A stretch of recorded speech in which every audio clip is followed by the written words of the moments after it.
ಕಾರ್ಯಭಾರ ಅಥವಾ ನಿಯೋಜನೆ ಆಧಾರಿತ ಪ್ರಶ್ನೆಗಳಿಗೆ ಉತ್ತರಿಸಲು ಹಾಗೂ ಪ್ರಾಜೆಕ್ಟ್ ವರ್ಕ್ ಅಥವಾ ಈ ಪ್ರಶ್ನೆಗಳು ಪರೀಕ್ಷಾ ದೃಷ್ಟಿಯಿಂದ ತಮಗೆ ಬಹಳ ಅಮೂಲ್ಯವಾದಂಥ ಅಂಕಗಳನ್ನು ದೊರೆಯತಕ್ಕಂಥದ್ದು. ಅದಕ್ಕೋಸ್ಕರ ಈಗ ವಿಡಿಯೋ ಪ್ರಾರಂಭ ಮಾಡೋದಕ್ಕಿಂತ ಮೊದಲು ಯಾರು ನಮ್ಮ ಚಾನಲ್ಗೆ ಹೊಸಬರಾಗಿದ್ದರೆ ನಮ್ಮ ಚಾನಲನ್ನು ಸಬ್ಸ್ಕ್ರೈಬ್ ಮಾಡಿ ಬೆಲ್ ಐಕನ್ ಒತ್ತುವುದರ ಮುಖಾಂತರ ನಾವು ಮಾಡ್ತಕ್ಕಂಥ ವಿಡಿಯೋಗಳು ಬೇಗನೆ ನಿಮಗೆ ಬಂದು ತಲುಪುತ್ತವೆ. ಈಗ ನೇರವಾಗಿ ಭಾಗ ಈದಲ್ಲಿ ಬರ್ತಕ್ಕಂಥ ಪ್ರಶ್ನೆಗಳು. ಈ ಒಂದು ಪ್ರಶ್ನೆ ನೋಡಿ, ಈ ಕೆಳಗಿನ ಪ್ರಶ್ನೆಗಳಿಗೆ 2 ಕಾರ್ಯಭಾರ ನಿಯೋಜನೆ ಆಧಾರಿತ ಪ್ರಶ್ನೆಗಳಿಗೆ ಉತ್ತರಿಸ್ತಕ್ಕಂಥದ್ದು. ಇಲ್ಲಿ ಪ್ರತಿಯೊಂದು ಪ್ರಶ್ನೆಗೆ 5 ಅಂಕಗಳನ್ನು ಒಳಗೊಂಡಿರ್ತಕ್ಕಂಥದ್ದು. ಈ ಒಂದು 2 ಪ್ರಶ್ನೆಗಳು ಇಲ್ಲಿ ನಾವು ನೋಡ್ತಾ ಇದ್ದೇವೆ. ಇಲ್ಲಿ ಈ ಒಂದು ಕಾರ್ಯಭಾರ ನಿಯೋಜನೆ ಆಧಾರಿತ ಪ್ರಶ್ನೆಗಳು.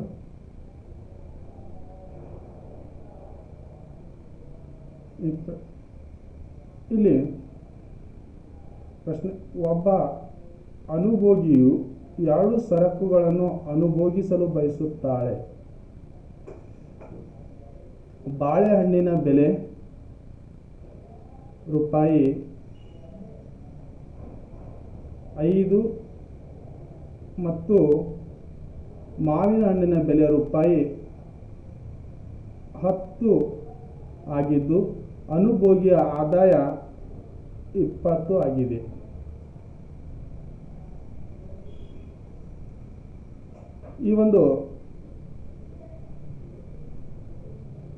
ಈ ಪ್ರಶ್ನೆಯ ಮೇಲೆ 5 ಉಪಪ್ರಶ್ನೆಗಳನ್ನು ಇರ್ತಕ್ಕಂಥವು. ಈ ಫಸ್ಟ್ ಪ್ರಶ್ನೆ ನೋಡಿ, ಏದು ಅನುಭೋಗಿಯು ತನ್ನ ಸಂಪೂರ್ಣ ಆದಾಯವನ್ನು ಖರ್ಚು ಮಾಡಿ ಎಷ್ಟು ಪ್ರಮಾಣದ ಬಾಳೆಹಣ್ಣುಗಳನ್ನು ಅನುಭೋಗಿಸಬಹುದು ಅಂತ ಪ್ರಶ್ನೆ ಇದೆ. ಎರಡನೇ ಪ್ರಶ್ನೆ, ಬಿ, ಅನುಭೋಗಿಯು ತನ್ನ ಸಂಪೂರ್ಣ ಆದಾಯವನ್ನು ಖರ್ಚು ಮಾಡಿ ಎಷ್ಟು ಪ್ರಮಾಣದ ಮಾವಿನ ಹಣ್ಣುಗಳನ್ನು ಅನುಭೋಗಿಸಬಹುದು. ಮೂರನೇ ಪ್ರಶ್ನೆ, ಸಿ, ಬಜೆಟ್ ರೇಖೆ ಇಳಿಜಾರು ಕೆಳಮುಖ ಅಥವಾ ಮೇಲ್ಮುಖವಾಗಿರುತ್ತದೆ ಕ್ವಶನ್. ನಾಲ್ಕನೇದು, ಬಜೆಟ್ ರೇಖೆ ಮೇಲಿನ ಎಲ್ಲ ಸಂಯೋಜನೆಗಳು ಅನುಭೋಗಿಯ ಆದಾಯಕ್ಕೆ ಸಮನಾಗಿರುತ್ತವೆ ಅಥವಾ ಇಲ್ಲವೇ. ಐದನೇ ಪ್ರಶ್ನೆ, ಈ ಬಾಳೆಹಣ್ಣನ್ನು ಹೆಚ್ಚುವರಿಯಾಗಿ ಪಡೆಯಲು ಮಾವಿನ ಹಣ್ಣನ್ನು ಬಿಟ್ಟು ಕೊಡಬೇಕಾಗುತ್ತದೆ, ಇದು ಸರಿಯೇ ಅಂತ ಪ್ರಶ್ನೆ. ಈ 5 ಪ್ರಶ್ನೆಗಳಿಗೆ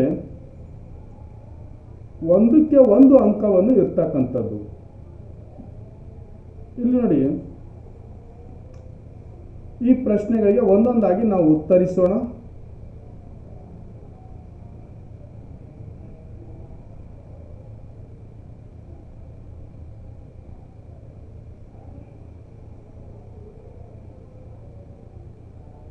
ಉತ್ತರ ಎ ನೋಡಿ, ನಮ್ಮಲ್ಲಿ ಟೋಟಲ್ ನಮ್ಮ ಆದಾಯ ಎಷ್ಟಿದೆ? 20 ರೂಪಾಯಿ ಆದಾಯ ಇರ್ತಕ್ಕಂಥದ್ದು. ಆದರೆ 20 ರೂಪಾಯಿ ಆದಾಯದಲ್ಲಿ ಒಂದು ಬಾಳೆಹಣ್ಣಿನ ಬೆಲೆ ಎಷ್ಟಿದೆ? 5 ರೂಪಾಯಿ ಪ್ರಶ್ನೆಯಲ್ಲಿ ಕೊಟ್ಟಿದ್ದಾರೆ. ಈ 20 ಭಾಗಿಲೆ 5 = 4 ಅಂತ ಕೊಟ್ಟಿದ್ದಾರೆ.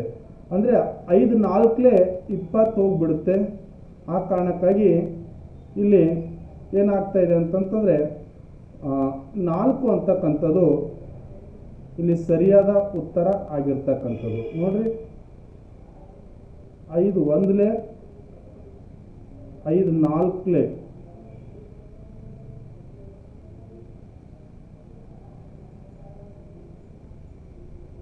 20, ಇದು 4 ಆನ್ಸರ್. ಅಂದರೆ ಅನುಭೋಗಿಯು ತನ್ನ ಸಂಪೂರ್ಣ ಆದಾಯವನ್ನು ಖರ್ಚು ಮಾಡಿ ಈ ಒಂದು 4 ಬಾಳೆಹಣ್ಣುಗಳನ್ನು ಪಡಿಬಹುದು. ಇದು 1ನೇ ಪ್ರಶ್ನೆಗೆ ಉತ್ತರ. 2ನೇ ಪ್ರಶ್ನೆ ನೋಡಿ,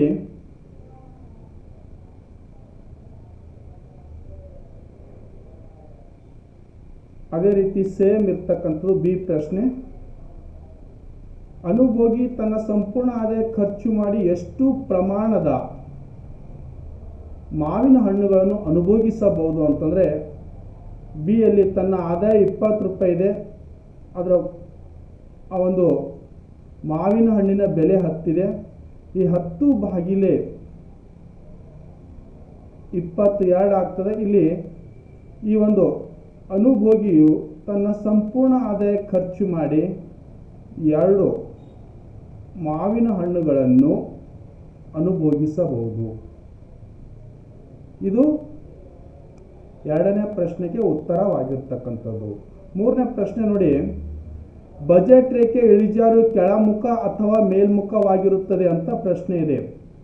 ಬಜೆಟ್ ರೇಖೆ ಇಳಿಜಾರು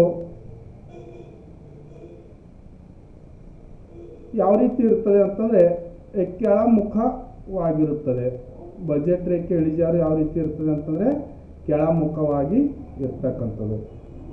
ಈ ರೀತಿ ನಿಮಗೊಂದು ಸ್ಯಾಂಪಲ್ ತೋರಿಸ್ತಾ ಇದ್ದೇನೆ. ಬಜೆಟ್ ರೇಖೆ ಇಳಿಜಾರು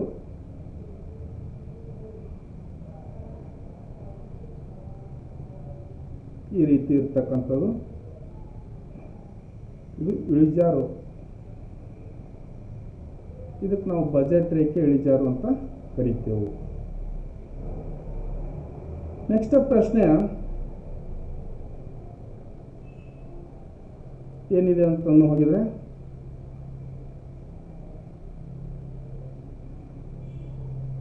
ಬಜೆಟ್ ರೇಖೆ ಮೇಲಿನ ಎಲ್ಲ ಸಂಯೋಜನೆಗಳು ಅನುಭೋಗಿ ಆದಾಯಕ್ಕೆ ಸಮನಾಗಿರುತ್ತವೆ ಅಥವಾ ಇಲ್ಲವೇ ಅಂತಂದರೆ, ಇದು ಹೌದು. ಬಜೆಟ್ ರೇಖೆಯ ಮೇಲಿನ ಎಲ್ಲ ಸಂಯೋಜನೆಗಳು ಅನುಭೋಗಿ ಆದಾಯಕ್ಕೆ ಏನಾಗಿರ್ತವೆ ರೀ, ಸಮನಾಗಿರುತ್ತವೆ.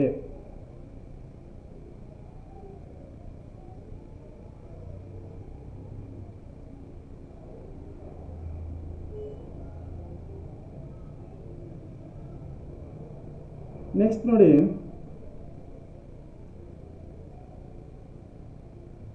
ಈ ಪ್ರಶ್ನೆ, ಬಾಳೆಹಣ್ಣನ್ನು ಹೆಚ್ಚುವರಿಯಾಗಿ ಪಡೆಯಲು ಮಾವಿನ ಹಣ್ಣನ್ನು ಬಿಟ್ಟು ಕೊಡಬೇಕಾಗುತ್ತದೆ, ಇದು ಸರಿಯೇ? ಇದು ಸರಿ ಇದೆ. ಯಾಕಂದ್ರೆ ಒಂದು ಬಾಳೆಹಣ್ಣನ್ನು ಹೆಚ್ಚುವರಿಯಾಗಿ ಪಡೆಯಲು ಮಾವಿನ ಹಣ್ಣನ್ನು ಬಿಟ್ಟು ಕೊಡಬೇಕಾಗುತ್ತದೆ, ಇದು ಸರಿಯಾಗಿರ್ತಕ್ಕಂಥದ್ದು. ಅದೇ ರೀತಿಯಾಗಿ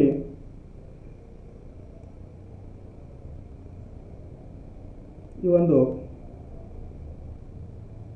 2ನೇ ಪ್ರಶ್ನೆ,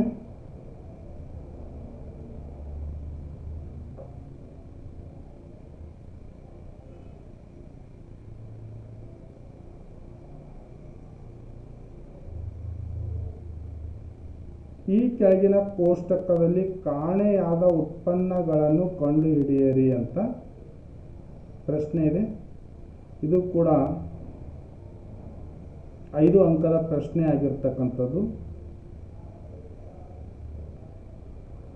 ಇಲ್ಲಿ ನೋಡಿ, ಈ ಒಂದು ಟಿ ಪಿ ಅಂತಂತಂದರೆ ಏನಂತಾರೆ,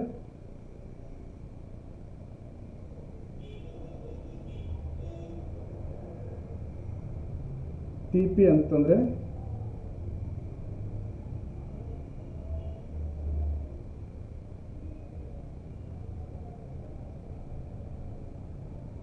ಟೋಟಲ್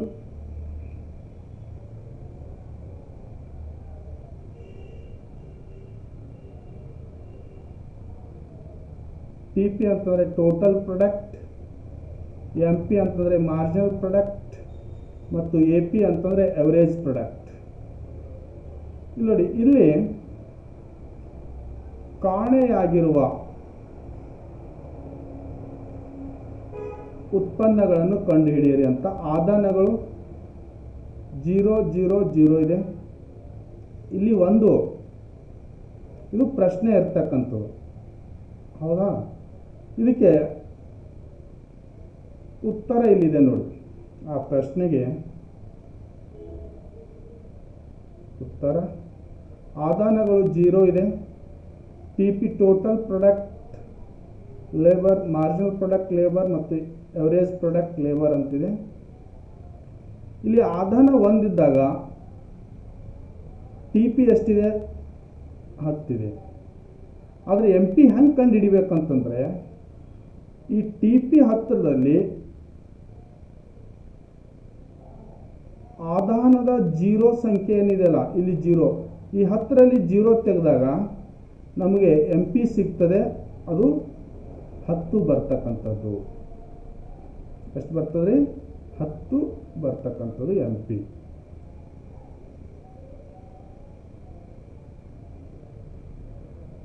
ಇಲ್ಲ, ಅದೇ ರೀತಿಯಾಗಿ ಈ ಎ ಪಿ ಹೆಂಗೆ ಕಂಡುಹಿಡಬೇಕಂತಂದರೆ, ಈ ಟಿ ಪಿ ಡಿವೈಡೆಡ್ ಬೈ ಉತ್ಪನ್ನಗಳು. ಅಂದರೆ ಇಲ್ಲಿ ಟಿ ಪಿ ಡಿವೈಡೆಡ್ ಬೈ ಉತ್ಪನ್ನ ಅಂದರೆ 10/1 ಇಲ್ಲಿ 10 ಬರ್ತಕ್ಕಂಥದ್ದು. ಅದೇ ರೀತಿ ನೋಡಿ, ಎರಡನೇ ಆದಾನಗಳಲ್ಲಿ ಟಿ ಪಿ 24 ಇದೆ, ಒಂದನೇ ಆದಾನ 10 ಇದೆ. ಈ 24ರಲ್ಲಿ 10 ಕಳೆದೇವು ಅಂತಂತಂದರೆ ಇಲ್ಲಿ ನಮಗೆ ಏನು ಬರ್ತದೆ? 14 ಬರ್ತಕ್ಕಂಥದ್ದು, ಹೌದಾ? ಈ 24ರಲ್ಲಿ 2 ಭಾಗವನ್ನು ಮಾಡಿದ್ರೆ ನಮಗೆ 12 ಎ ಪಿ ಬರ್ತಕ್ಕಂಥದ್ದು. ಅದೇ ರೀತಿಯಾಗಿ ಮೂರನೇದು ನೋಡಿ, ಈ ಟಿ ಪಿ 40 ಇದೆ. 40ರಲ್ಲಿ ನಾವು 24 ಮೈನಸ್ ಮಾಡಿದೆವು ಅಂತಂತಂದರೆ ನಮಗೆ 14 ಬರ್ತಕ್ಕಂಥದ್ದು.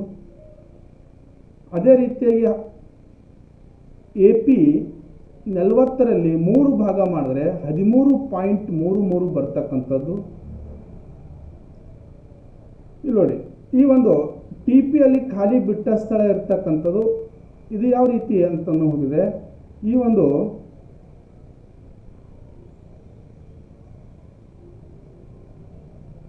ಈ 40 ಇದೆಯಲ್ಲ, ಮೂರನೇ ಆದಾನದ ಟಿ ಪಿ 40, ನಾಲ್ಕನೇ ಆದಾನದ ಎಂ ಪಿ 10.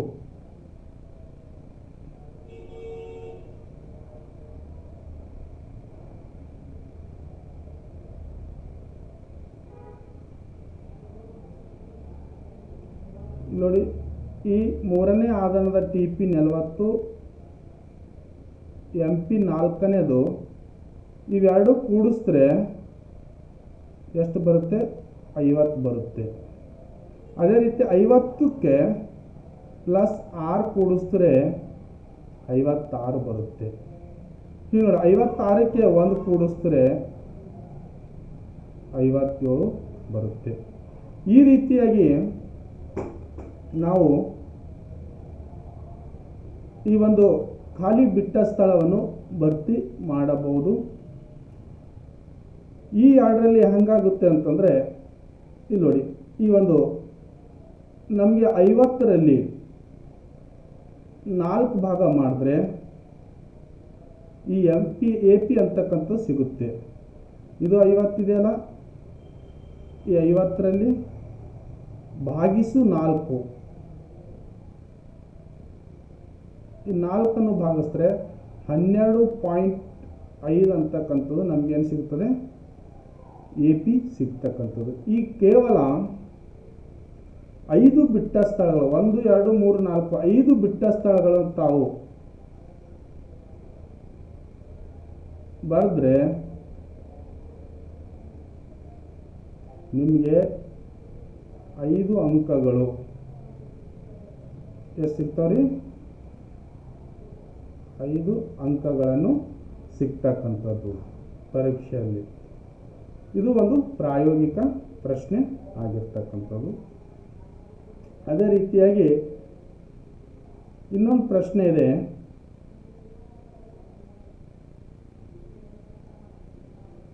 ಈ ಕೆಳಗಿನ ಯಾವುದಾದ್ರೂ 5 ದೇಶಗಳ ಕರೆನ್ಸಿಗಳನ್ನು ಹೆಸರಿಸಿ. ಈ 5 ದೇಶಗಳು ಏನು ಮಾಡಬೇಕಂದ್ರೆ ಕರೆನ್ಸಿಗಳನ್ನು ಹೆಸರಿಸಬೇಕು. ಪ್ರಾಯೋಗಿಕ ಪ್ರಶ್ನೆ ಇದೆ. ಇಲ್ಲಿ ಪ್ರಶ್ನೆ USA, United state of America, UK, United Kingdom, Germany, Japan, China, ಅರ್ಜೆಂಟೀನ್, United state, Europe, Russia, Bangladesh.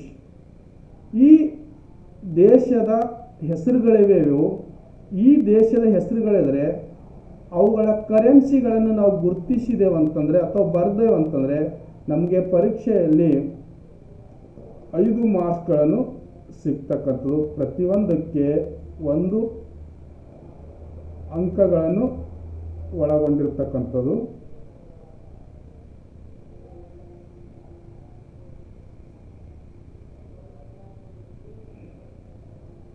ಇಲ್ಲಿ ನೋಡಿ, ಒಂದನೇ ಕ್ರಮ ಸಂಖ್ಯೆ, ದೇಶಗಳ ಹೆಸರಿದೆ, ದೇಶದ ಕರೆನ್ಸಿ ಹೆಸರಿದೆ. ಒಂದನೇದು USA, United state of America. ಇದಕ್ಕೆ ಆ ದೇಶದ ಕರೆನ್ಸಿ ಹೆಸರೇನಂತಾರೆ? USA ಡಾಲರ್ ಅಂತ ಕರೀತಾರೆ. ಅದೇ ರೀತಿಯಾಗಿ UK, ಯುನೈಟೆಡ್ ಆಫ್ ಕಿಂಗ್ಡಮ್, ಆ ರಾಷ್ಟ್ರದ ಕರೆನ್ಸಿ ಹೆಸರು ಪೌಂಡ್ ಸ್ಟೈರ್ಲಿಂಗ್ ಅಂತಾರೆ. UAE, ಈ UAE ದಿಹಾರ ಅಂತ ಕರೀತಾರೆ ಇದಕ್ಕೆ ಕರೆನ್ಸಿ ಹೆಸರು. ಅದೇ ರೀತಿ ಜರ್ಮನಿ ಕರೆನ್ಸಿಗೆ ಯೂರೋ ಅಂತಾರೆ. ಜಪಾನ್ಗೆ ಯನ್ ಅಂತಾರೆ. ಚೈನಾಕ್ಕೆ ರೆನ್ಮಿ ನಬಿ ಅಂತ ಕರೀತಾರೆ ಅಥವಾ ಯಾನಾ ಅಂತ ಕರೀತಾರೆ. ಅರ್ಜೆಂಟೀನಾ ಪೇಸೋ ಅಂತ ಕರೀತಾರೆ. ಬಾಂಗ್ಲಾದೇಶದಲ್ಲಿ ಡಾಕಾ ಅಂತ ಕರೀತಾರೆ. ರಷ್ಯಾದಲ್ಲಿ ರೇಬಲ್ ಅಂತ ಕರೀತಾರೆ. ಆದರೆ ಭಾರತದಲ್ಲಿ ರೂಪಾಯಿ ಅಂತ ಕರೀತಾರೆ. ಇದರಲ್ಲಿ ಯಾವುದಾದ್ರೂ ನೀವು 5 ದೇಶಗಳ ಹೆಸರದ ಒಂದು ಕರೆನ್ಸಿ ಬರೆದಿದ್ದಾದರೆ ನಿಮಗೆ 5 ಅಂಕಗಳನ್ನು ಸಿಗ್ತಕ್ಕಂಥದ್ದು. ಅದೇ ರೀತಿಯಾಗಿ ಇನ್ನೊಂದು ಪ್ರಾಯೋಗಿಕ ಪ್ರಶ್ನೆ ಇದೆ. ಈ ಪ್ರಾಯೋಗಿಕ ಪ್ರಶ್ನೆ ಲಾಸ್ಟ್ ಇಯರ್ 2025ರಲ್ಲಿ ಕೇಳಿರ್ತಕ್ಕಂಥ ಒಂದು ಹೊಸ ಮಾದರಿಯ ಪ್ರಶ್ನೆ ಅಂತ ನಾವು ಇದು ಹೇಳ್ಬೋದು. ಈ ಕೆಳಗಿನ ಪ್ರಶ್ನೆಗಳಿಗೆ ಕೋಷ್ಟಕ್ಕೆ ಒಂದು ರೇಖಾಚಿತ್ರ ರಚಿಸಿ ಮತ್ತು ರೇಖಾಚಿತ್ರದಲ್ಲಿ ಸಮತೋಲನ ಬಿಂದು, ಸಮತೋಲನ ಬೆಲೆ, ಸಮತೋಲನ ಪ್ರಮಾಣ, ಅಧಿಕ ಬೇಡಿಕೆ ಹಾಗೂ ಅಧಿಕ ಪೂರೈಕೆಯನ್ನು ಗುರುತಿಸಿ ಅಂತ ಈ ರೀತಿ ಪ್ರಶ್ನೆ ಕೊಟ್ಟಿದ್ದಾರೆ. ಈ ಪ್ರಶ್ನೆಯಲ್ಲಿ ನೋಡಿ, ಬೆಲೆ ಕೊಟ್ಟಿದ್ದಾರೆ, ಅದ್ರ ಜೊತೆಗೆ QD ಅಂದರೆ ಕ್ವಾಂಟಿಟಿ ಡಿಮ್ಯಾಂಡ್ ಅಂತ ಕರಿತೇವೆ, ಇದಕ್ಕೆ ಬೇಡಿಕೆ ರೇಖೆ ಅಂತ ಕರಿತೇವೆ. ಅದೇ ರೀತಿ QS ಅಂದರೆ ಕ್ವಾಂಟಿಟಿ ಸಪ್ಲೈ ಅಂತ ಕರಿತೇವೆ, ಇದನ್ನು ಪೂರೈಕೆ ರೇಖೆ ಅಂತ ಕರಿತೇವೆ. ನೋಡಿ, ಒಂದಿದ್ದಾಗ QD 25 ಇದೆ, QS 5 ಇದೆ.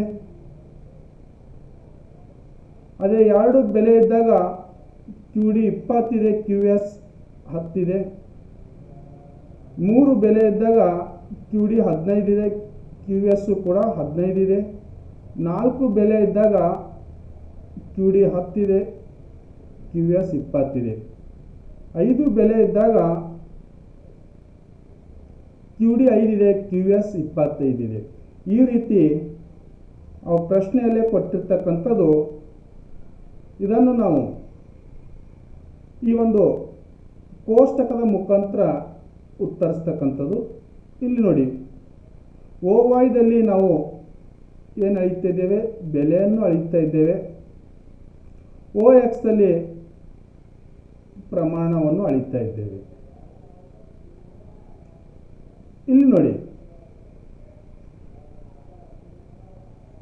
ಈ ಒಂದು ಬೆಲೆ ಇದ್ದಾಗ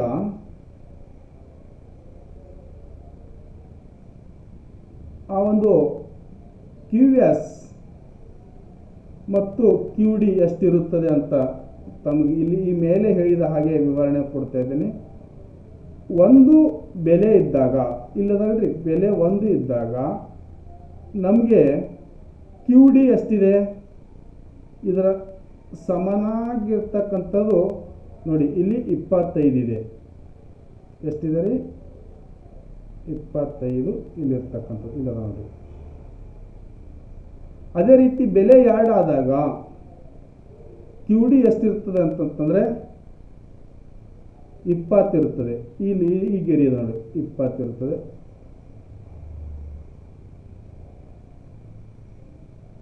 ಆದರೆ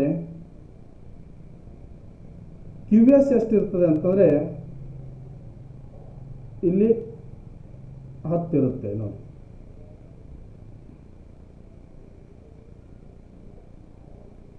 ಇಲ್ಲಿ 5 ಇರುತ್ತೆ ಮೊದಲನೇದು. ಈ ಎರಡು ಬೆಲೆ ಇದ್ದಾಗ ಇದು ನೋಡಿ, ಇದು ನೇರವಾಗಿ ಈ ಗೆರೆ ಮೇಲೆ ಹೋಗ್ತಕ್ಕಂಥದ್ದು. ಇದಕ್ಕೆ 10 ಅಂತೇವು, ಇದಕ್ಕೆ ಎಷ್ಟು ಅಂತೇವು? 20. ಇಲ್ಲಿ ಬೆಲೆ ಕಡಿಮೆ ಇದ್ದಾಗ ಅಧಿಕ ಬೇಡಿಕೆ ಇರ್ತದೆ. ಏನಿರ್ತದೆ? ಈ ಬೇಡಿಕೆ ಇರ್ತದೆ, ಹೆಚ್ಚಿರ್ತದೆ ಬೆಲೆ ಕಡಿಮೆ ಇದ್ದಾಗ. ಹೌದಾ? ಅದೇ ರೀತಿ ನೋಡು, ಸಮತೋಲನ ಬೆಲೆ 3. ಹೌದು, 3 ಸಮತೋಲನ ಬೆಲೆ ಇದ್ದಾಗ ಈ ಗೆರೆ ಇದಲ್ಲ, ಈ ರೇಖೆ, ಈ 3 ಸಮತೋಲನ ಬೆಲೆ ಇದ್ದಾಗ ಇದು ಪೂರೈಕೆ ರೇಖೆ ಮತ್ತು ಇದು ಬೇಡಿಕೆ ರೇಖೆ. ಇವೆರಡು ಈ 3 ಬೆಲೆಯಲ್ಲಿ ಸಮತೋಲನ ಬಿಂದುವಿನಲ್ಲಿ ಸಮತೋಲನ ಬಿಂದು ಆಗಿರುತ್ತವೆ. ಹೌದಾ? ಈ ಸಮತೋಲನ ಬಿಂದು ಆಗಿರುತ್ತವೆ. ಈ ಸಮತೋಲನ ಬಿಂದುವಿನಲ್ಲಿ ಸಮತೋಲನ ಬೆಲೆಯಲ್ಲಿ ಅದೇ ರೀತಿ ಸಮತೋಲನ ಪ್ರಮಾಣನೂ ಕೂಡ ಇಲ್ಲಾಗಿರುತ್ತದೆ. ಇದು ಸಮತೋಲನ ಪ್ರಮಾಣ ಇದು ನೋಡಿ, 15. ಈ 3 ಒಂದೇ ರೇಖದಲ್ಲಿ ಬರ್ತಾ ಇದೆ ನೋಡಿ, 3, 15, 15, 3, ಈ 15 ಸರ್ ಇಲ್ಲಿ ಒಂದೇ ಕಾಣ್ತದಲ್ಲ ಅಂತ ಅನ್ಬೋದು. ಈ 15ರಲ್ಲಿ 2 ರೇಖೆಗಳನ್ನು ಒಳಗೊಂಡಿರ್ತಕ್ಕಂಥದ್ದು ಈ ಪಾಯಿಂಟ್ದಲ್ಲಿ. ಆ ಕಾರಣಕ್ಕಾಗಿ 2 ರೇಖೆ ಒಂದು ಬೆಲೆಯನ್ನು 3 ಒಂದೇ ಲೈನ್ದಲ್ಲಿ ಬರ್ತಕ್ಕಂಥದ್ದು ನಾವು ಈ ಒಂದು ರೇಖಾಚಿತ್ರದಲ್ಲಿ ಕೊಟ್ಟಿರ್ತಕ್ಕಂಥ ಕೋಷ್ಟಕಕ್ಕೂ ಈ ರೇಖಾಚಿತ್ರಕ್ಕೂ ಒಂದು ನಿಕಟವಾದಂಥ ಸಂಬಂಧ ಇದೆ. ಅದೇ ರೀತಿಯಾಗಿ ನೋಡಿ, ಬೆಲೆ ಸಮತೋಲನ ಬೆಲೆಯನ್ನು ಹೊರತುಪಡಿಸಿ 3ರಿಂದ ಬೆಲೆ 4 ಹೆಚ್ಚಿಗಾಯ್ತಂತ ಇಟ್ಕೊಳ್ಳಿ. ಹೌದಾ? ಈ 4 ಬೆಲೆ ಹೆಚ್ಚಿಗಾದಾಗ ಬೇಡಿಕೆ ಎಷ್ಟಾಗುತ್ತೆ? ಸೇಮ್ ನೋಡಿ, ಇದು 10ದಲ್ಲೇ ಕೆಳಗಡೆ, ಈ 10ರಿಂದ ಮತ್ತೆ ಬೆಲೆ ಎಷ್ಟು? 10 ಆಗ್ತದೆ. ಇಲ್ಲಿ ಏನಾಗುತ್ತೆ ಅಂತಂದರೆ, ಬೆಲೆ ಹೆಚ್ಚಿಗಾದಾಗ ಸಹಜವಾಗಿ ಬೇಡಿಕೆ ಏನಾಗ್ತಾ ಇದೆ ಅಂತಂದ್ರೆ, ಇಲ್ಲಿ 15 ಇರ್ತಕ್ಕಂಥ ಒಂದು ಬೇಡಿಕೆ ಅದು 10ಕ್ಕೆ ಕಡಿಮೆ ಹಾಕೋತಾ ಬರುತ್ತೆ. ಈ ಕಡೆ ಈ ಭಾಗ ತೋರಿಸ್ತಕ್ಕಂಥದ್ದು ಕಡಿಮೆ. ಇಲ್ಲಿ ಅದನ್ನೇ ಅಧಿಕ ಪೂರೈಕೆ ಏನಿರ್ತದ 15ರಿಂದ ಎಷ್ಟು? 20 ಹೆಚ್ಚಿಗಾಗುತ್ತೆ. ಇಲ್ಲಿ ನೋಡಿ, 15ರಿಂದ 20 ಹೆಚ್ಚಿಗೆಲ್ಲ ಇಲ್ಲಿ. ಅದೇ ರೀತಿ ನೋಡಿ, ಬೆಲೆ 5 ಆದಾಗ ಅಂದರೆ ಬೆಲೆ ಹೆಚ್ಚಿಗಾದಾಗ ಸಹಜವಾಗಿ ಬೇಡಿಕೆ ಕಡಿಮೆ ಆಗುತ್ತದೆ. ಮತ್ತೆ ನೋಡಿ, ಈ ಬೆಲೆ ಹೆಚ್ಚಿಗಾದಾಗ ಏನಾಯಿತು? ಬೇಡಿಕೆ ಇಲ್ಲಿ ಬಂದು ಈ 5 ಇಲ್ಲಿರ್ತದೆ. ಹೌದಾ? ನೋಡಿ, ಈ ಬೆಲೆಗೂ ಈ ಬೇಡಿಕೆಗೂ ನಮಗೆ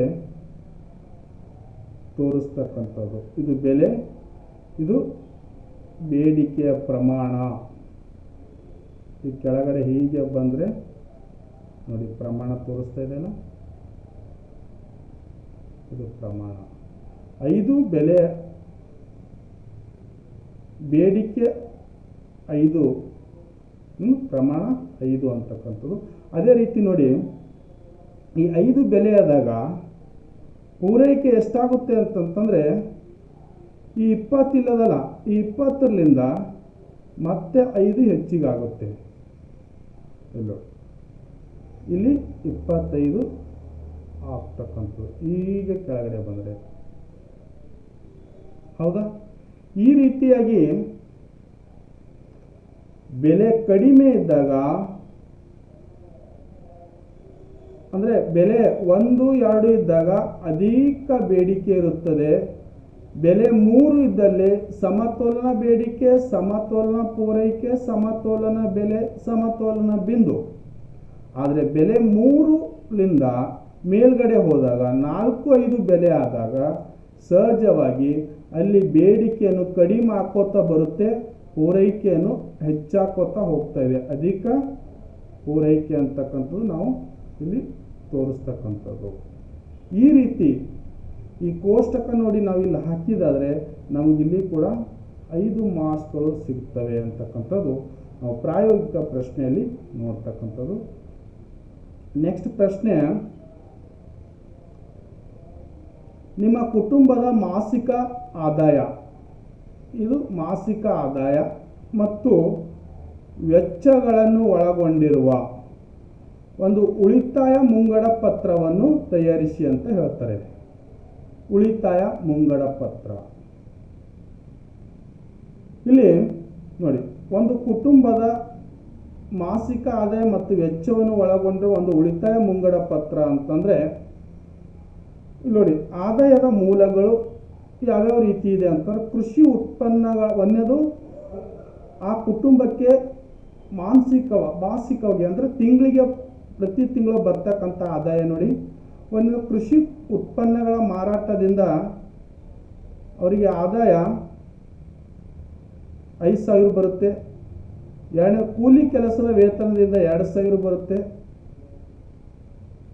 ಮೂರನೇ ಹಾಲು ಮಾರಾಟದಿಂದ 1,500 ಬರುತ್ತೆ. ಅದೇ ರೀತಿ ಕೋಳಿ ಸಾಗಾಣಿಕೆಯಿಂದ 1,000 ರೂಪಾಯಿ ಬರುತ್ತೆ. ಇತರೆ ಮೂಲಗಳಿಂದ ಎಷ್ಟು ಬರುತ್ತೆ ಅಂದರೆ 500 ಬರುತ್ತೆ. ಇವೆಲ್ಲನೂ ನಾವು ಕೂಡಿಸಿದಾಗ ನೋಡಿ ಎಷ್ಟಾಗುತ್ತೆ ಅಂತಂದರೆ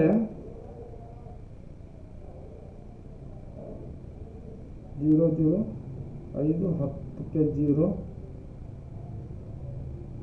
ಕೈಲನ 1, 2, 3, 10, 3, 2, 5, 5, 5, 10. ಇಲ್ಲಿ ಎಷ್ಟಾಗುತ್ತೆ ಅಂದರೆ ಒಂದು ಆದಾಯದ ಮೂಲ 10,000 ರೂಪಾಯಿ ಆಗುತ್ತೆ. ಅದೇ ರೀತಿ ವೆಚ್ಚದ ಬಾಬ್ತುಗಳು, ಈಗ ಆದಾಯ ಬರ್ತಂದ್ರೆ ಈ ಕಡೆ ಖರ್ಚಾಗುತ್ತೆ ಅದೇ ಕುಟುಂಬಕ್ಕೆ. ದಿನಸಿ ವೆಚ್ಚ ಅಂತಂದರೆ ದೈನಂದಿನ ವೆಚ್ಚಗಳು, ಒಂದು ಕುಟುಂಬಕ್ಕೆ ಬೇಕಾಗಿರ್ತಕ್ಕಂಥ ದಿನದ ವೆಚ್ಚಗಳು, ಅದಕ್ಕೆ 4,000 ರೂಪಾಯಿ. ಆ ಕುಟುಂಬದಲ್ಲಿ ಮಕ್ಕಳ ಶಿಕ್ಷಣ ಕಲಿಯೋದಕ್ಕೆ 2,000 ರೂಪಾಯಿ. ಅಲ್ಲಿ ಅವರು ಸಾರಿಗೆ ವೆಚ್ಚ 1,000 ರೂಪಾಯಿ. ಆರೋಗ್ಯದ ವೆಚ್ಚ 2,000 ರೂಪಾಯಿ. ಇತರೆ ವೆಚ್ಚ 500 ರೂಪಾಯಿ. ಇಲ್ಲಿ ನೋಡಿ, ಇಲ್ಲಿ ಕೂಡ ಎಷ್ಟಾಗುತ್ತೆ ಅಂತಂದರೆ 0, 0, 5, 9 ಅಂದರೆ 9,500 ವೆಚ್ಚ ಆದರೆ ಇಲ್ಲಿ 10,000 ರೂಪಾಯಿ ಏನಾಗ್ತದೆ ಆದಾಯವಾಗುತ್ತದೆ. ಇಲ್ಲಿ ಈ 10,000ದಲ್ಲಿ ಮೈನಸ್ 9,500 ತೆಗೆದರೆ ಉಳಿತದೆ ಅಷ್ಟೇ 500 ರೂಪಾಯಿ. ಈ 500 ಅಂತಕ್ಕಂಥದ್ದೇ ನಮ್ಮ ಪ್ರಶ್ನೆ ಉತ್ತರ ಸಿಗ್ತಕ್ಕಂಥದ್ದು. ಇವ್ರು ಏನು ಕೇಳಿದ್ದಾರೆ? ಉಳಿತಾಯ ಮುಂಗಡ ಪತ್ರ ಕೇಳ್ಯಾರ, ಹೌದಿಲ್ರಿ? ಈ ಉಳಿತಾಯ ಮುಂಗಡ ಪತ್ರ ಕೇಳ್ಯಾರ. ನಾವು ನಮ್ಮಲ್ಲಿ ಒಟ್ಟು ಮೂಲ ಆದಾಯದಿಂದ 10,000 ರೂಪಾಯಿ ನಮಗೆ ಆದಾಯ ಹೊಂಟಿದೆ. ಆದರೆ 10,000ದಲ್ಲಿ ನಾವು ಖರ್ಚು ಎಷ್ಟು ಮಾಡ್ಲತ್ತೇವೆ? 9,500. ಆದರೆ ನಮ್ಗೆ ಉಳಿತಾಯದಷ್ಟು 500. ಈ 500 ಅಂತಕ್ಕಂಥದ್ದು ನಾವು ಉಳಿತಾಯ ಮುಂಗಡ ಪತ್ರ ಅಂತ ಕರಿತೇವೆ. ಈ ರೀತಿನೂ ಪ್ರಶ್ನೆ ಕೇಳ್ಬೋದು. ಇನ್ನೊಂದು ಸಮತೋಲನ ಮುಂಗಡ ಪತ್ರ ಅಂತ ಕೇಳ್ತಾರೆ. ಸಮತೋಲನ ಮುಂಗಡ ಪತ್ರ ಅಂತಂತಂದರೆ ನಮಗೆ ಆದಾಯದ ಮೂಲ ಎಷ್ಟು ಇದ್ದೆ ಅಷ್ಟೇ ಖರ್ಚು ಮೂಲ ಅಷ್ಟು ಇದ್ದಂದರೆ ಅದಕ್ಕೆ ನಾವೇನಂತೇವೆ?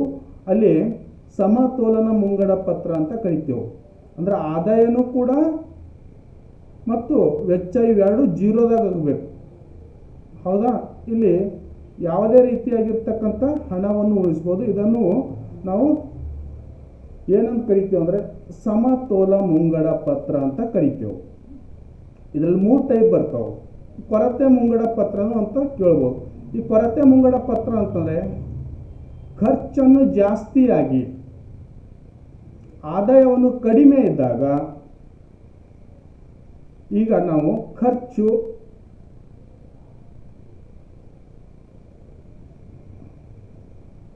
ಖರ್ಚೊಂದು 10,000 ಇದೆ ಅಂತ ಇಟ್ಕೊಳ್ಳಿ,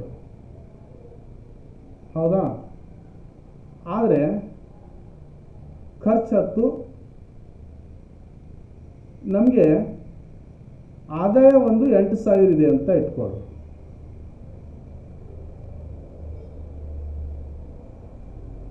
ಇದರಲ್ಲಿ 2,000 ಉಳಿತದೆ. ಈ 2,000 ಉಳಿತಕ್ಕಂಥದಕ್ಕೆ ನಾವೇನಂತೇವೆ ಅಂತಂದರೆ ಈ ಕೊರತೆ ಮುಂಗಡ ಪತ್ರ ಅಂತ ಕರಿತೇವೆ. ಈ 3 ರೀತಿಯ ಮುಂಗಡ ಪತ್ರಗಳನ್ನು ಎಕ್ಸಾಮ್ದಲ್ಲಿ ಕೇಳ್ತಾರೆ.